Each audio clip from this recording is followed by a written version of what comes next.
Like Hallie said, my name is Marci, and I have an interesting story. So I want to start out by saying that there is no comparison when it comes to victims. I've sat through Marcia's story. This is the second time, and it's really difficult, even as a person that is still alive, to watch someone else tell their story. It doesn't matter what has happened to you as a victim. It is across the board horrible. And there's no comparison when it comes to pain and things like that. Everybody feels that differently. And no matter the situation, it'll always be a little bit different. Just like your story, it's always going to be a little bit different. This isn't working. Hold on.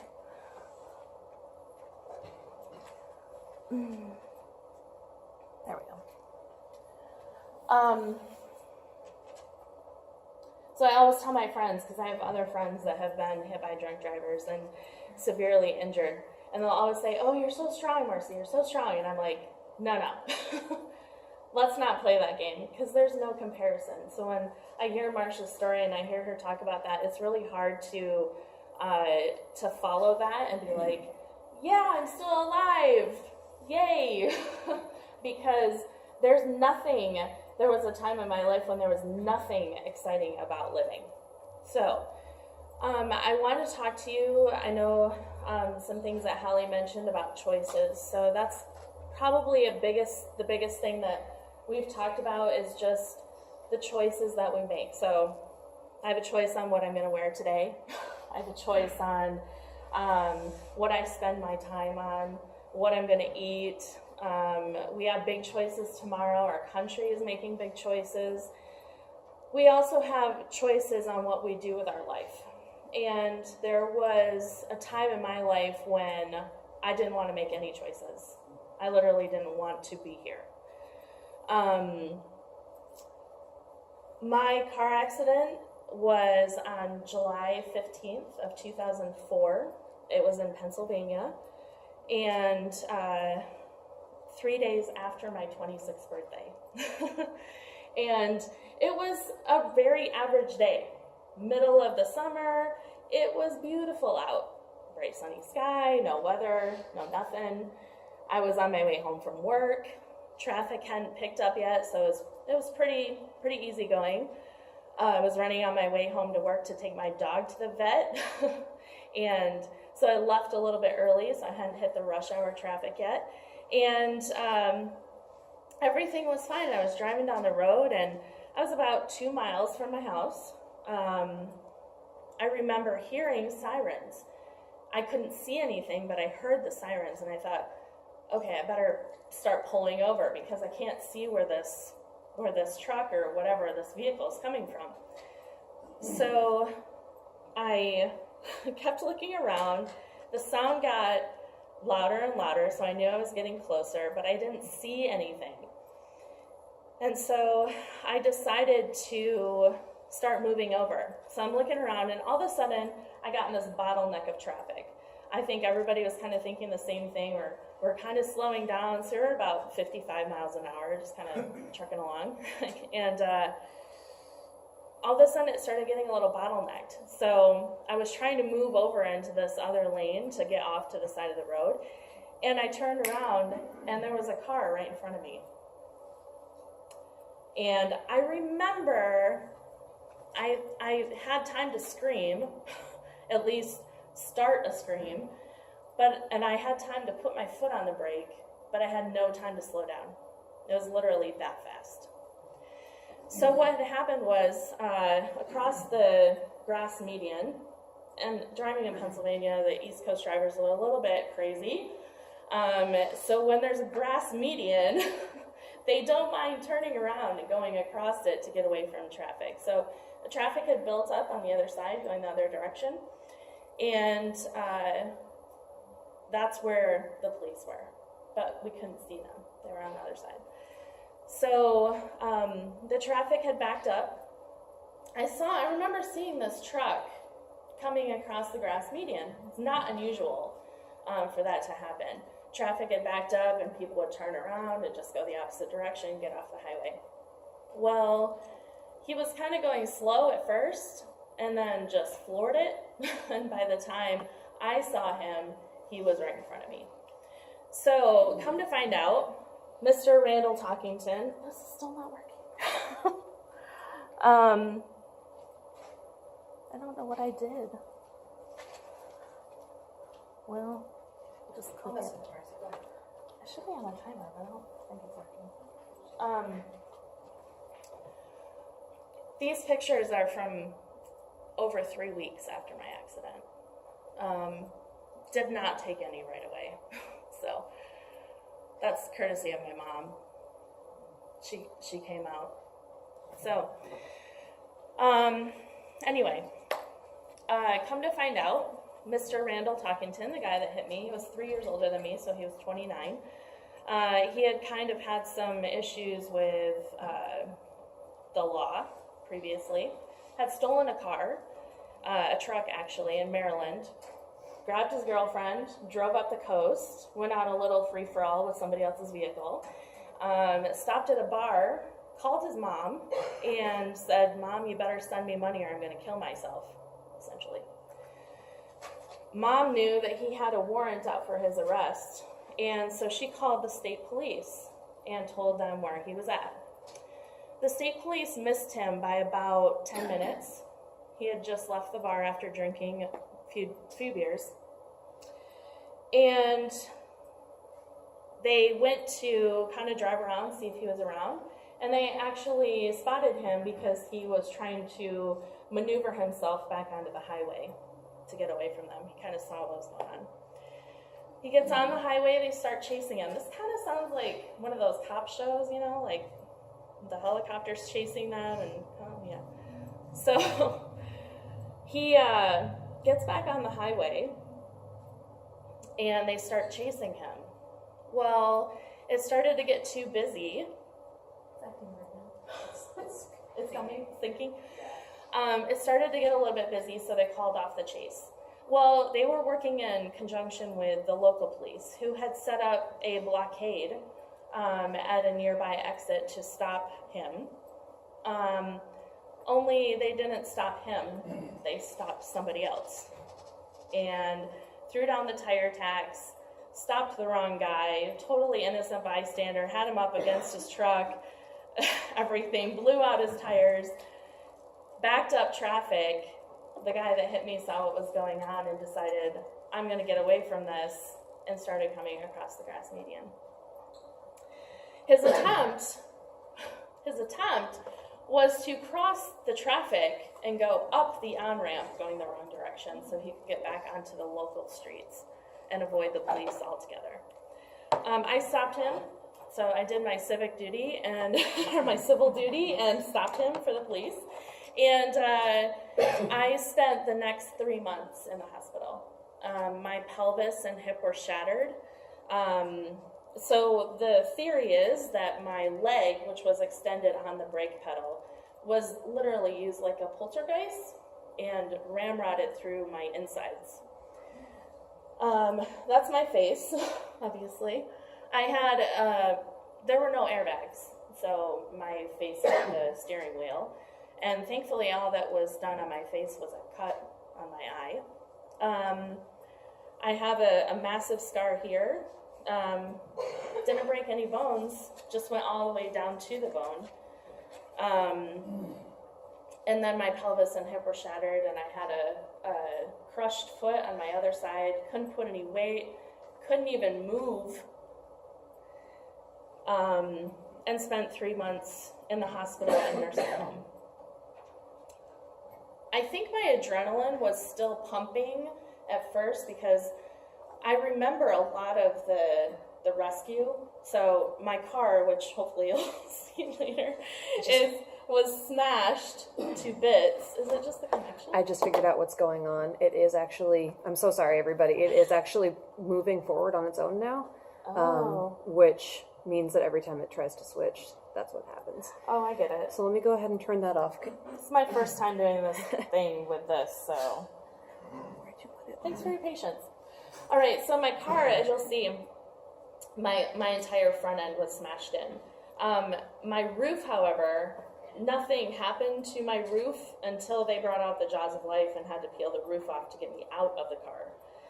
I remember a lot of this. I was kind of in and out of consciousness, and I remember the rescue. I remember being lifted by about 6 firemen out of my car roof, and that's when I knew I was severely injured.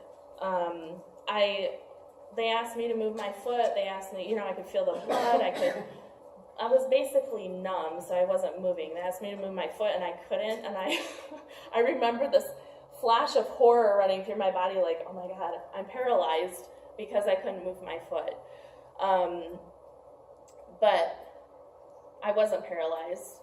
I just didn't have, my leg wasn't connected to the rest of my body anymore. So that's when I felt that I had a severe injury, was when they lifted me out of the car and my leg was dangling there. I was rushed to the local emergency room, where they did a couple of things to stitch me up, but my injuries were so severe internally, and you can't really tell externally that I had so severe of injuries, but I did, and they were too much for the local hospital, so they airlifted me to Philadelphia, so I got to ride in a helicopter. I remember getting on it, I just don't remember the ride. But they airlifted me to Philadelphia, where I went to Hahnemann. At the time it was Hahnemann University Hospital, and that's where I spent the next 6 weeks. I went through 2 10-hour pelvic reconstruction surgeries.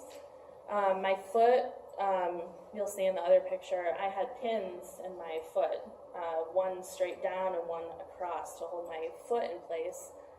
It's my birthday cake. My friends brought me. I don't remember this at all. I was sleeping, but I honestly don't know why I was grabbing onto something. It was a horrible experience. Because of the way my leg was, and because of the things that they have to do for you while you're in the hospital, I had to be turned. It was excruciatingly painful. My mom, who had just driven 14 hours to come see me, walked in while they were doing a bed change and had to leave the room to throw up because I was screaming so loudly. After the 2 10-hour pelvic reconstruction surgeries, one in the front, one in the back, I was still not able to sit up. I was still not able to, I could feed myself. I could do things with my hands, mostly. But I couldn't do anything with the bottom half. So I couldn't sit, I couldn't use the bathroom, I couldn't even get in a wheelchair. My limitations for the next 9 months were that I was not able to sit at more than a 60-degree angle. So I could do this, and I could do this, but I couldn't go any further than that. So I had to get a special wheelchair that actually reclined. So imagine trying to move that thing around with the recliner and the foot up and the whole thing going on. It was quite the trip. This is my dog. This is me in the nursing home. So I eventually moved on to the nursing home 6 weeks after the hospital. They had me try and stand up and take a hop. So because my other foot was crushed, I could only put weight on about this much space on my foot. On one foot. I couldn't put any weight on one leg, and the other leg I could only put weight on this amount of foot. So I was required to use a walker, which was terrifying. It was a terrifying experience. And I had vertigo so bad from being horizontal for 6 weeks. So they had to adjust the bed and gradually move me up. And the first time they tried to get me to stand up, I threw up all over the nurse, which was really exciting for her, I'm sure. It was mortifying for me, and honestly, I was so out of it, I didn't really care. I was kind of mad at the whole experience, to be honest with you. So they moved me to the nursing home where I spent another 6 weeks, and it was at this point that the adrenaline was no longer there. The adrenaline was good at first. I was like, yeah, I'm good. I'm good. I'm gonna get through this, and I'm gonna do okay, and all of this kind of stuff. And then my first surgery came up, and I was like, hey doc, I need to know, like, I'm supposed to let work know how long I'm gonna be off work. And I was like, so what are we talking, like 6-8 weeks? Surgery, recovery, maybe some part-time stuff. She's like, you need to take at least a year off. And I was like, oh, okay, this is a lot worse than I thought it was. Because at that time, I didn't really understand what was happening. So I went to the nursing home, and it's not a fun place. It's really not. There's old people. I met a lot of really cool old people, some amputees. They became my close friends. I used to hang out with them in the hallway, like after PT and stuff, just hanging out, all the bum-like people. But it was at the nursing home that I no longer had adrenaline. I no longer had good spirits. I no longer had any drive to make things better. I looked at my life, and I looked at the fact that I still wasn't even able to sit up, and I thought, I don't want to be here. And I remember one day specifically, and I don't know how spiritual any of you are, but my family is very spiritual. I'm a very spiritual person. I literally felt a war going on inside my mind. You don't want to live anymore. Yes, you do. I have great plans for you. No, you don't. This is terrible. You're going to live the rest of your life. Back and forth for about 20, 30 minutes. No one was in my room. My mom, who had quit her job to come take care of me and live in the hospital and the nursing home with me, had gone to do some laundry. And there was one plastic butter knife on the table next to me. It was the only thing I could reach. There wasn't anything else. And I had to talk myself out of using a plastic butter knife to slit my wrist because I literally had no drive to live. I felt like the day of my car accident that I died. I didn't die physically, but my insides shriveled up to nothing, and I didn't even recognize myself anymore. So when I finally get to this place of doing these meetings and coming and talking to you, it's easy for me to put myself in your shoes and go, this lady doesn't understand my life. She does not know what it's like. I've had to go through withdrawals from pain medication that I was on too much of and had to take myself off of. I had to make that choice for myself. There was one time where I went out and I had one drink, but I was on pain medication and I was too intoxicated. I was too impaired to drive. One time. I didn't know how that was affecting my body, and I got behind the wheel, and I can honestly say I'm lucky that I didn't do anything, that nothing happened. It took me 8 years before I was able to work again. 8 years. So between this and this has been 10 doctor's appointments a week, painful surgeries, a hip replacement at the age of 30. So I joined the Senior Citizens Club at the age of 30 with a fake hip. A lifetime of pain.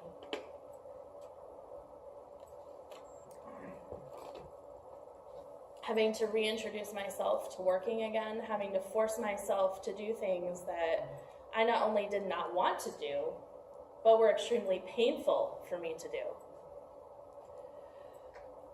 I came to a point that night when I looked at that plastic butter knife, which, let's be honest, would have taken me 20 minutes to stop through my skin, but it was really tempting. So I had to come to a point that night where I decided that I wasn't going to use the butter knife on my wrist, that I was going to live.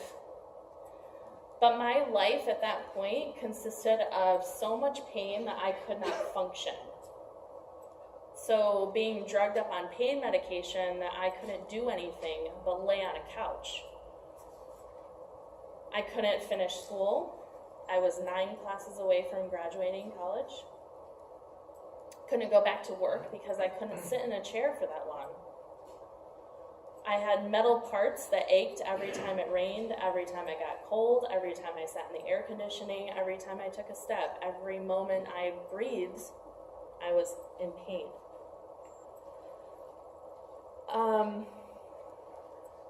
That night was crucial for me. I remember it very vividly as the night where I decided to live and not kill myself. But it put me into such a deep depression that I was nibbling at a half a grilled cheese sandwich, and it would take me 4 hours just to eat through a half a sandwich. I cried from the moment I woke up until the moment I went to sleep, and immediately started crying again the next day. I got put on antidepressants, I got put on suicide watch, I got a myriad of things added onto the list that I was going through. I didn't want to do my physical therapy, I didn't want to live, I didn't want to exist. I felt like living, surviving my accident was a mistake.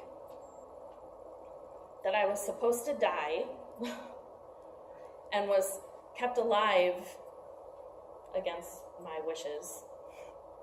If someone had asked me, I would have wanted to die. So, that wasn't the only choice I had to make. I had to make other choices along the road. And I remember when I turned 30, I was still using a cane, so that was 4 years. Still using a cane to get around. Still driving a minivan with a handicap placard because I couldn't walk anywhere. And I had to decide if I was going to live my life or if I was going to let someone else tell me how to live it.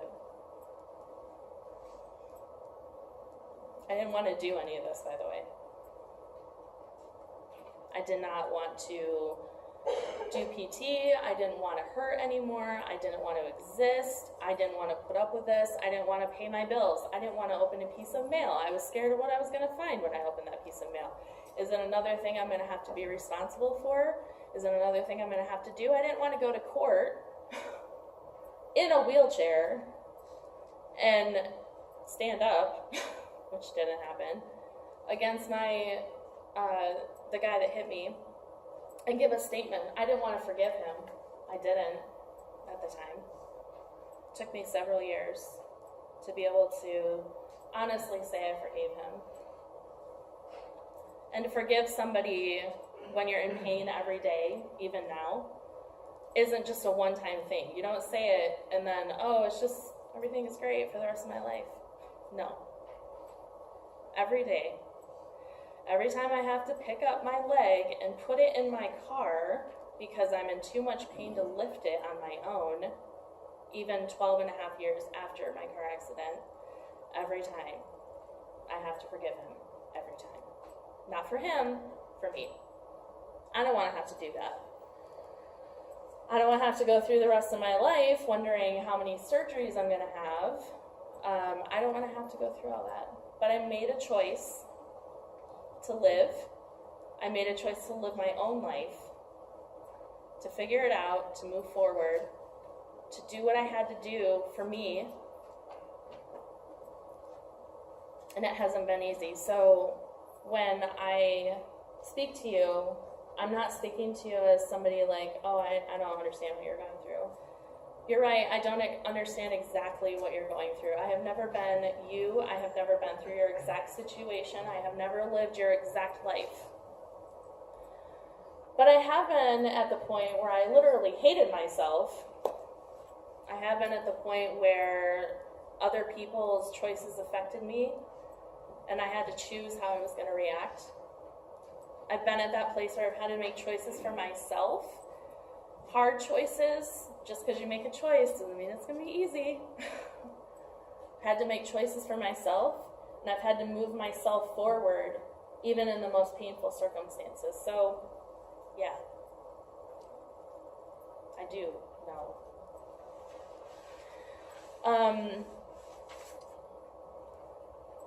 I believe that no choice ever affects just one person.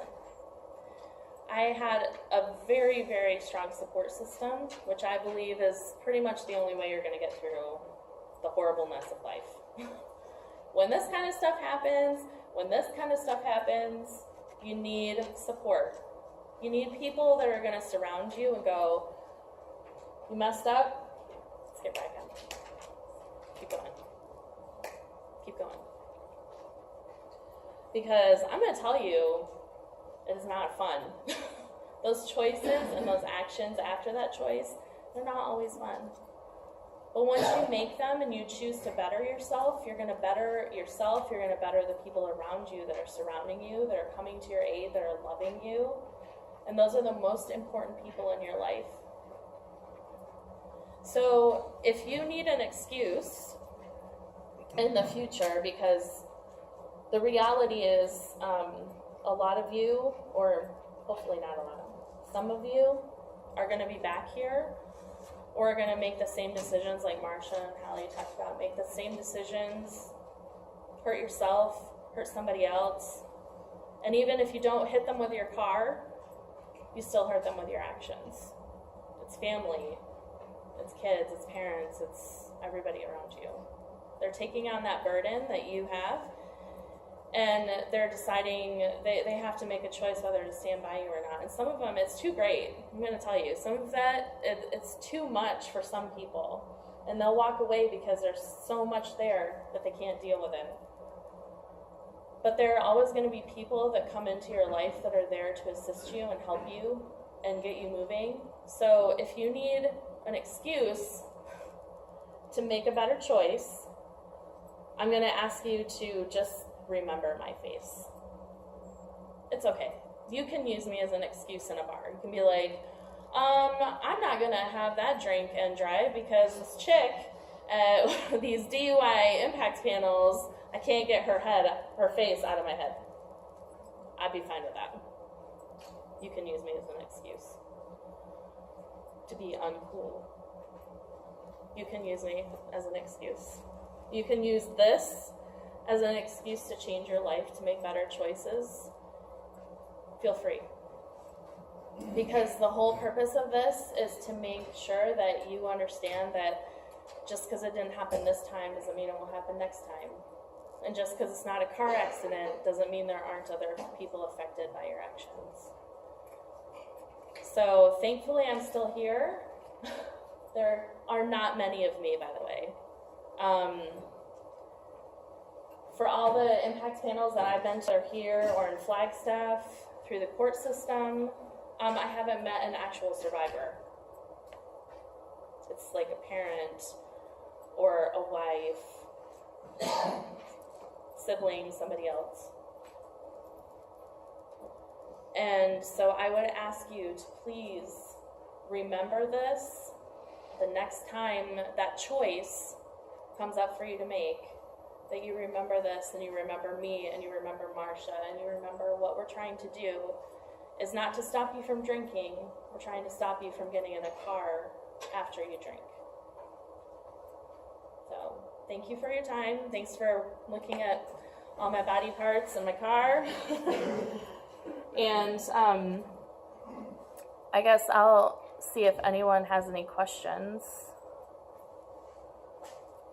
Does anyone have any questions? Oh yeah, that guy.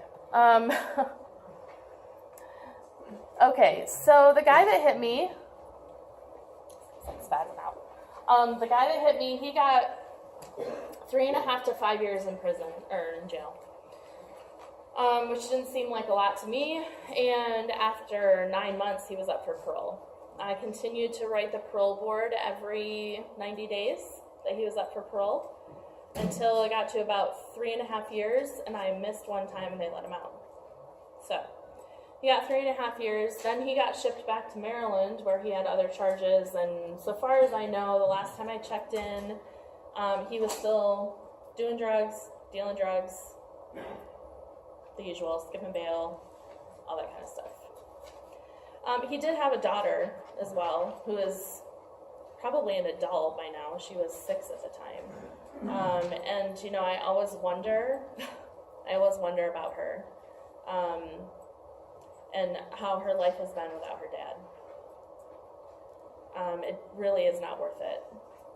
It's just not. He did get out. He was also traveling with his girlfriend, who was drinking but not driving. She also got incarcerated. She was in jail for a few months. Yeah, so that's what happened to him. Any other questions? Was he at least injured in the car accident? He had minor bumps and bruises. So he was taken to the hospital. He was in the bay next to me. I remember the nurses telling me that if they didn't have to help him, they wouldn't. So yeah.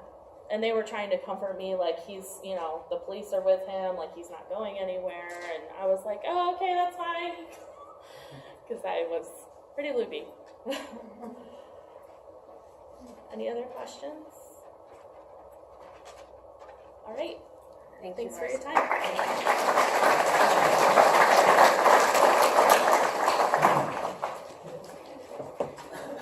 When I introduced Marci, I was trying to figure out exactly which phrase I wanted to use, and I was trying to avoid saying a hell of a story, but as it turns out, that's exactly what it is. She's been through hell, absolute hell, that did not need to happen. So I don't really have anything that I can say that would mean more than anything that's already been said tonight with Marci and Marcia and their stories. So again, we, everybody implores you to just remember and choose different choices. With that, I go ahead and close the panel. I'm going to have the Rangers are going to call out your names alphabetically. If you owe me a money order, go. If you need to speak with me about your registration, hang tight. Everybody else stay seated. If you need to speak with me about your registration, your certificate being wrong, your walk-in, whatever, I'll be right here. Otherwise, just wait for your name to be called, grab your certificate, put your survey on the table right there, and get home safe. Thank you, everybody.